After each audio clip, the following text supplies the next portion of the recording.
the video. I know it's been a minute again. Sorry about that. My apologies.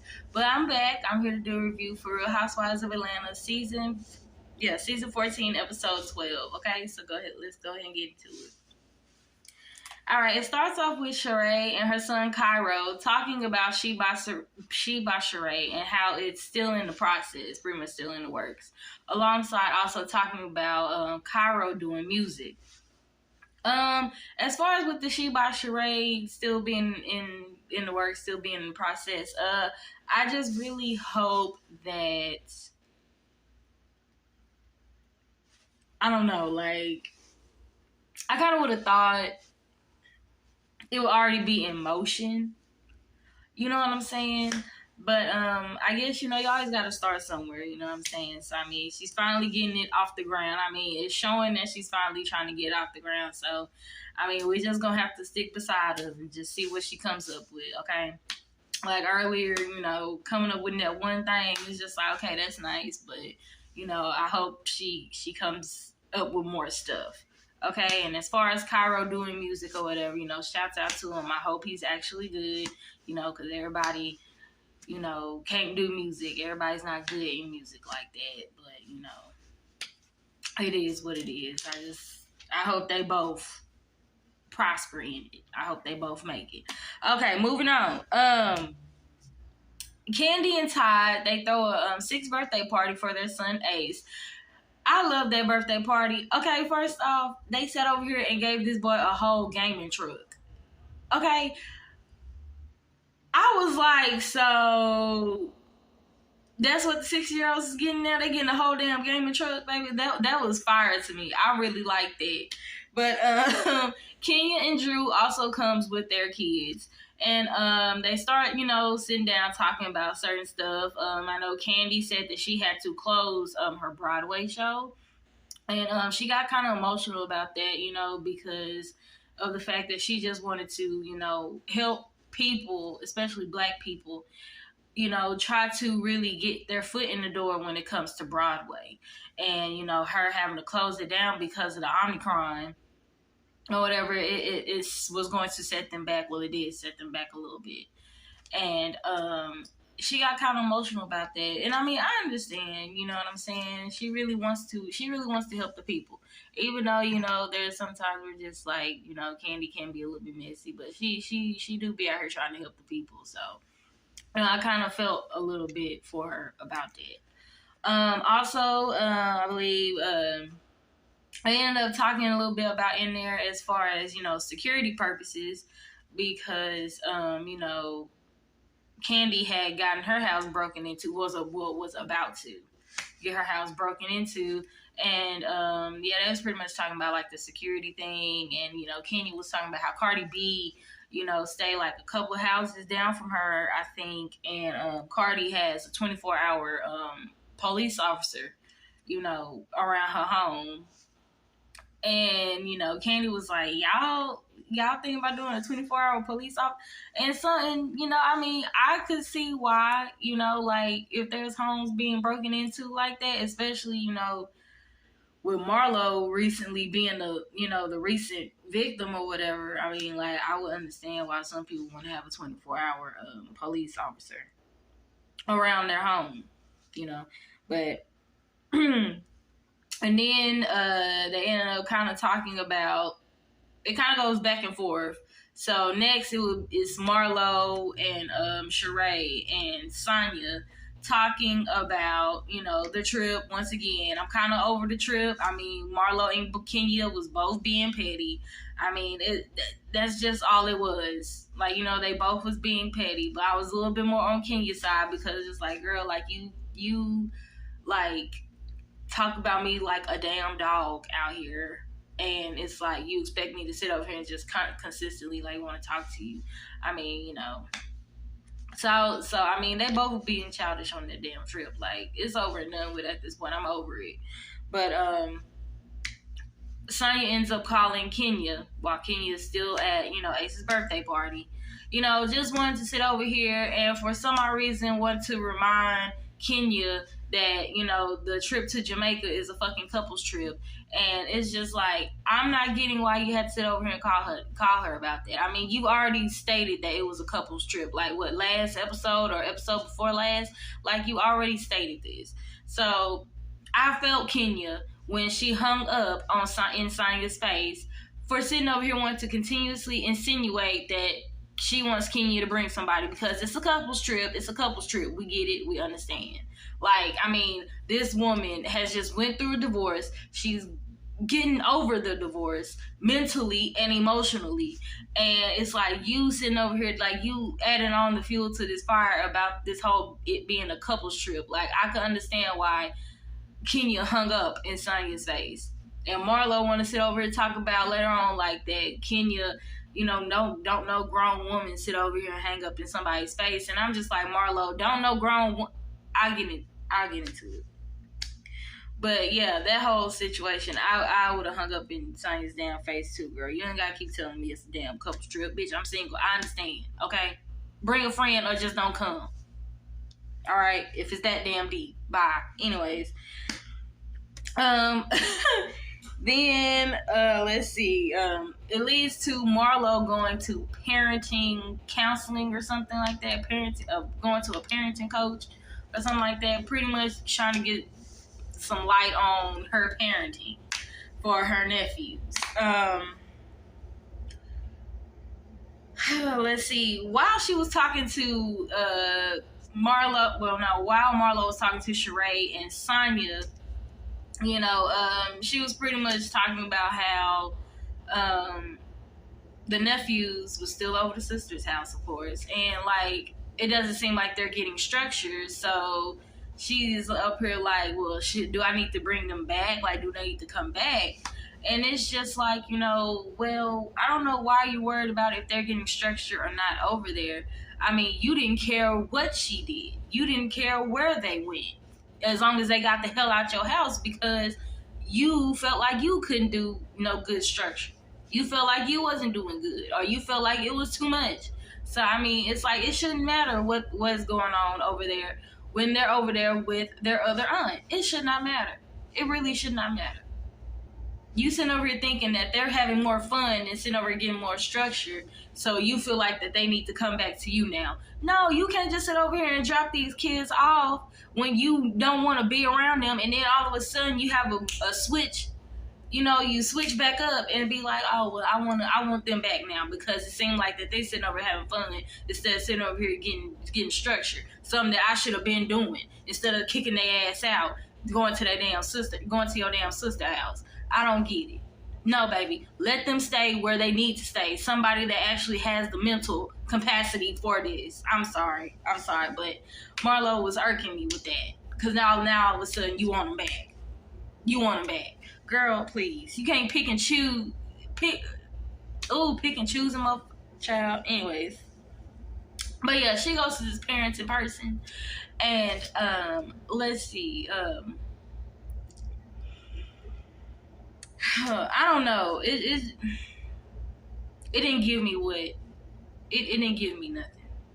I'm gonna be honest. It didn't give me nothing. What it was basically giving me is what I basically already been saying. Like, you know, you signed up for this, and it's like every day is not going to be, you know, peaches and cream. You know, when it comes to kids, every day is not gonna be like that. And every time it don't be peaches and cream, you can't sit over here and kick them out. You had them for 3 years already. Like, you know, all of a sudden it's getting too much and you want to sit over here and kick them out. Like, it didn't give me nothing. It didn't give me anything. It really didn't. But, you know, like he said, next time he will want y'all to come as a family. In other words, get them goddamn boys back. Get them damn boys back, because you are the only option that they have. Not being at your sister's house, who already has 4 toddlers, and you sitting over dropping off 2 damn teenage boys on her. Anyways.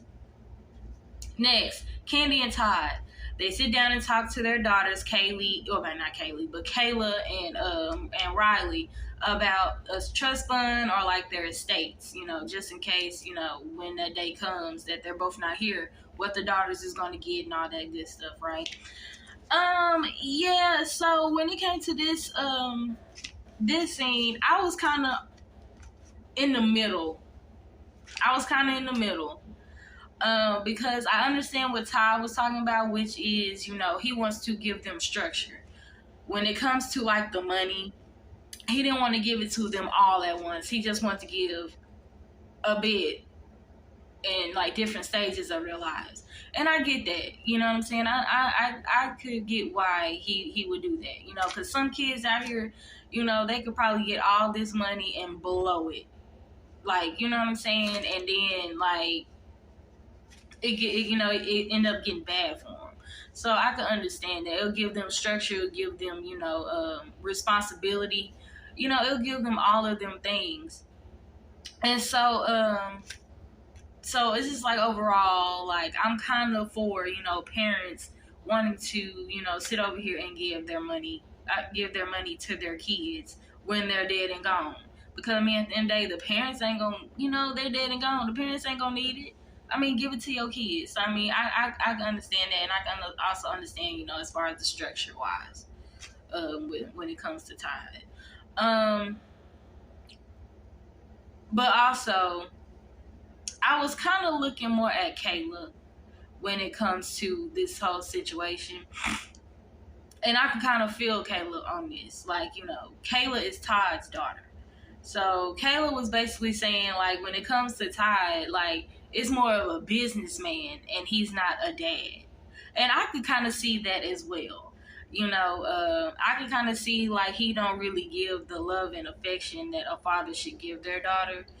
And a lot of men out here, due to the fact that they have their own childhood traumas going on, they don't know how to really handle a daughter. You would think they would, but they don't. And in this case, Todd is showing that. Todd is the lack of affection, the lack of love. I can kind of clearly see, like, that he kind of does that. And I can tell that kind of bothers her. So, I understand, as far as structure-wise, but it's like also be a dad. You get what I'm saying? Riley, she's giving me very much spoiled tease, you know what I'm saying? She really wasn't feeling what Todd was saying about, like, having just portions of the money given to them every, so often in the stages of their lives or whatever. She wasn't feeling that, she pretty much was saying she want everything up front, because what if she wants to sit over here and run a business and all this stuff? And it's just like, well, I don't know what she's going to school for. Hopefully it's for business if she wants to sit over here and say that. But Riley was giving me very much spoiled tease. Like, she was giving me very much spoiled. She wants all of it up front. And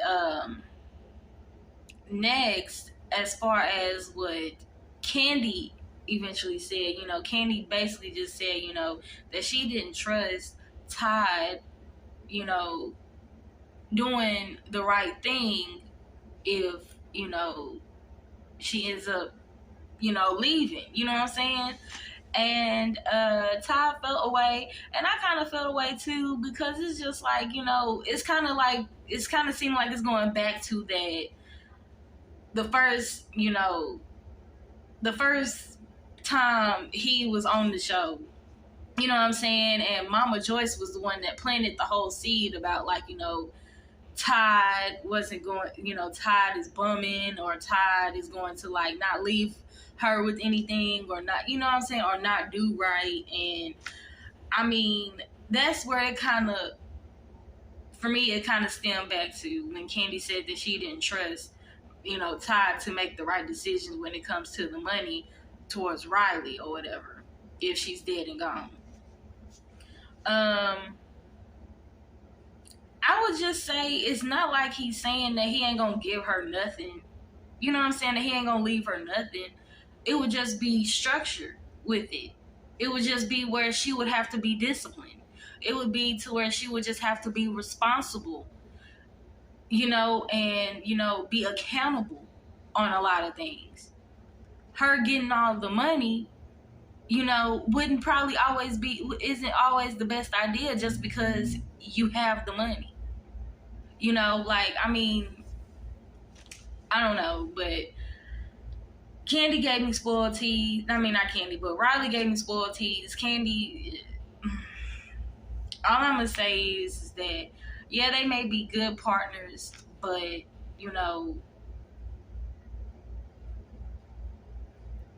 Candy just going to have to, I don't know. Candy just going to have to, she's just going to have to do better when it comes to, them type of situations when it comes between her and Todd. That's all I can say, Because honestly, I truly feel like if you go down that road where you give Riley all that money all up front, that probably wouldn't go well. But that's just me. But anyways, that situation happens. Okay, next, Sheree goes in the fabric shop to look up her try to do some things for her She by Sheree line. And the first thing that she comes up with is the VPL, the visible print line, pretty much a dick print. Pretty much like joggers or sweats showing off the dick print. And I was like, okay, ain't nothing wrong with that, so what else you gonna bring? What else you gonna bring? Because we kind of see those already, but we could always we could always look at more. We could always get more and receive more. But yeah, shout out to She by Sheree, because she's really trying to sit over here and get her things up and running. I really hope she think of other things other than the VPL. All right, okay. It goes back to Candy and Todd. Todd's end up going in Candy's office or whatever. They end up talking about what had happened during the time of them talking to their daughters. As Todd felt some type of way about what Candy said, about her being leery on if he was going to do the right thing to Riley whenever she be dead and gone and all that stuff, and the money, giving to Riley or whatever, thinking he not going to give Riley nothing, probably. And,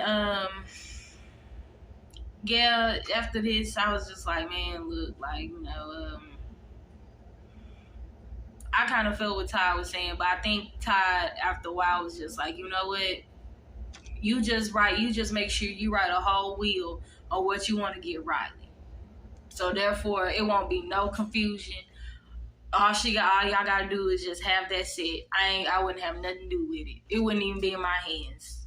He pretty much just said, girl, just okay, just do whatever you feel what you need to do when it comes to your money and Riley. I won't have nothing to do with it, and I think that's just the best thing to do, to be honest. Even though, yes, that's your stepdaughter, y'all married into this. If Candy feels like that you wouldn't really do right towards Riley when it comes to her money, then it's just best that you just let Candy just do what she needs to do and just step aside.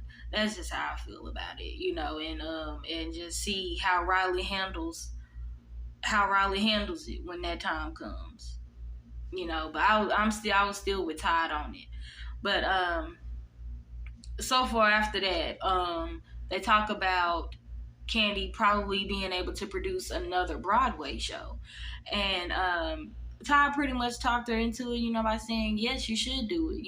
Third time is always a charm. A second or third time, it just shows that you didn't give up. It shows that you really want to be in, the Broadway, in the Broadway lane. So, just go for it. One door closes, another one opens. Clearly, obviously, so go for it. So, shout out to her if she do that. Sheree, surprise birthday party. Sonya decide to throw Sheree a surprise party. Sheree is 52 and she looks damn good.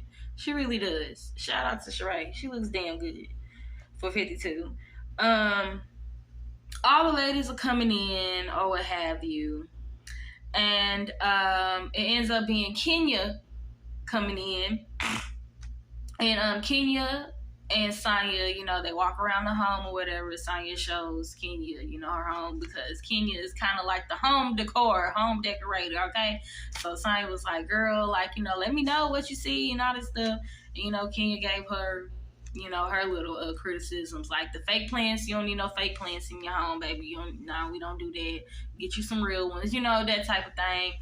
And then they end up eventually walking into one of Sonya's rooms, I believe. And then, Sonya wanted to stop her or whatever and just talk to Kenya about the whole Kenya hanging up in her face. And, this was another blur for me because it was just like, bro, I was kind of with Kenya. Of course, Sonya was just like, I wasn't trying to make it seem that way, trying to make it seem kind of condescending or whatever, and all that bull crap. But I was still with Kenya. Because like she said, she just got over a divorce. She was dealing with a narcissistic ass man, that was running over her. And, now that she's out of that, she just wants to get back to herself and not let nobody else run over her. And she just felt like, when it came to Sonya doing that whole, remember, it's a couples trip, just to make it clear, it's a couples trip, keep saying that. It's just like, girl, what's going on. I don't want to hear this. You know what I'm saying? You keep bringing this up. You keep saying this. You keep saying it. I don't want to hear this. So I hung up in your face. Sorry, but not sorry. So I was with Kenya on this deal. Even though Sonya was like, that's not how I wanted to come off and all that stuff. Miss me with it, Kenya. Miss me with it. Kenya was right. Sorry. Kenya was right. But, and then, all the ladies get back together or whatever, and somehow or another, Drew and Sheree, they end up getting into it, right? They end up getting into it about Fatum.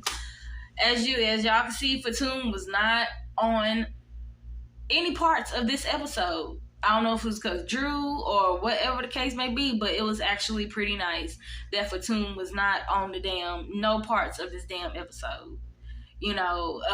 Because she was kind of doing too much for me last episode. She was doing too much for me, telling Drew to sit down and all this stuff. She's somebody's mama.